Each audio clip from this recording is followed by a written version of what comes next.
Never, ever, ever, ever underestimate the power of really good teachers. Think for a moment about some of the teachers you may have had in high school, maybe in college. I had the most boring, teacher in seminary. His name was Father Giles.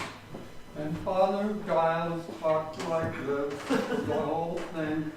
And literally half of the guys had their heads on their desk, and there was one kid with narcolepsy. He would fall asleep if Billy Graham was preaching, and he would, within 5 seconds, his head would crash down on the desk. And then I had another teacher in seminary, Father Francis, who was dynamic. He was a little short pint of peanuts, but you almost had to hold him down with a rope when he taught and when he preached. He was really dynamic. And probably some of you have had the same things with bosses and teachers. You have good ones and you have pretty bad ones. Contrast that to today's gospel. Jesus, I think, was probably one of the most charismatic teachers ever. I think he excited the people about what he had to say. The synagogue, which he used as his classroom, was the center of religious life for the Jewish people. You might visit the temple in Jerusalem each year, yeah. But the local synagogue is where you gather weekly on Sabbath to worship. Worship, as we learned in Bible study this week, included prayers, the singing of psalms, various readings from scriptures, and usually a sermon that came from the scriptures. Remember, Jesus was born in, Sheila? Bethlehem? Good question. He was born in Bethlehem, a little town of Bethlehem.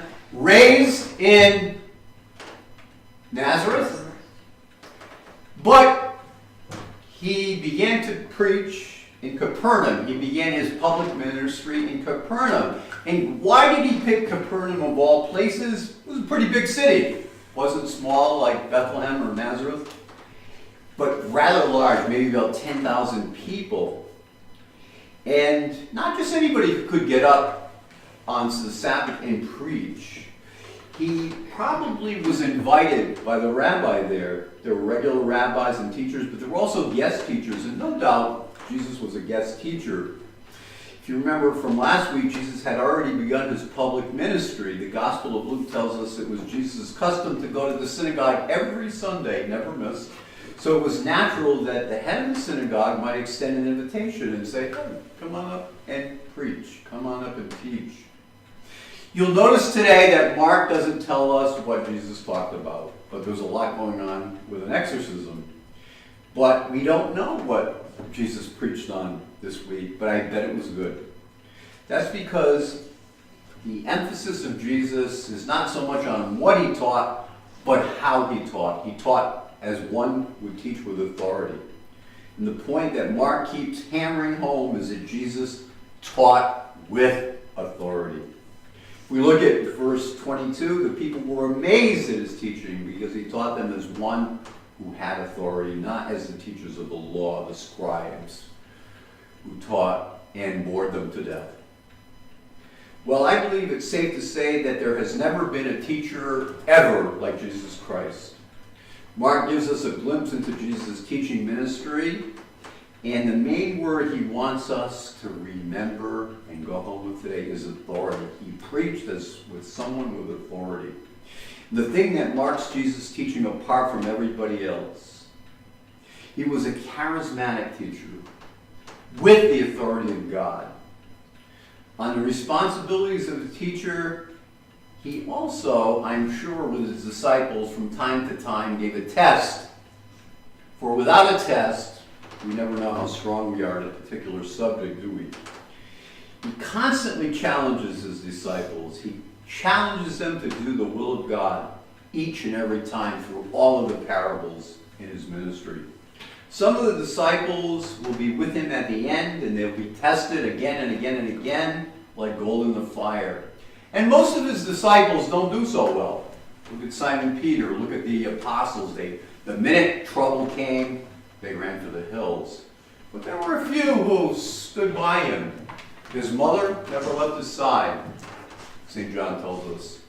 Mary Magdalene, who we have in the other window over there, never left him at all. John the apostle never left him. And you'll see on the San Damiano crucifix at the bottom, they're there. They stay with him right to the end, right through the fire, right through all the tests that Jesus puts out to them.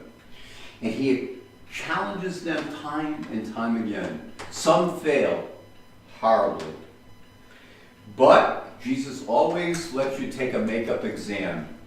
And he did it with a lot of the apostles who ran to the hills. He gave them a test again, and this time they passed it. It was not that they didn't know the material, they knew it. Simon Peter of all knew that material inside and out. They just had been a little bit afraid. We are similar to that at times, I think. Each and every one of us. We know the material. We know the Gospels. We hear them week in and week out. But do we follow through when we get out of here on Sunday? Do we apply it? Do we pass the test? We're similar to them at times. I'm probably much more similar to Peter than to Mary Magdalene, and John. I think we all are. We have all the information and the teachings from Jesus, but when it is time to apply it, sometimes we fail that quiz. It's a part of Jesus' job to be a judge when he teaches us, as all good teachers do, right? They give you a test to see how well you do. But Jesus is not just the teacher of our lives, he's the teacher of our souls. Because our lives will end one day, but our souls will not. In the case of the apostles, they did run from the test and trial, but with God's grace, they passed the test finally. And you will pass that test, hopefully, finally. And our test in this life is very similar, to follow his words. Pretty easy. When you think about it, it's pretty easy. Read the gospel, follow his words. It's not rocket science. It's actually very simple. He tells us, my yoke is easy. This road is easy, and my burden is light for you. It's nothing tough that you can't do. So our test is very similar. Are we going to pass it, or are we going to fail? The reward for your test and for my test one day is to be with him for eternity. I hope the hell I pass it.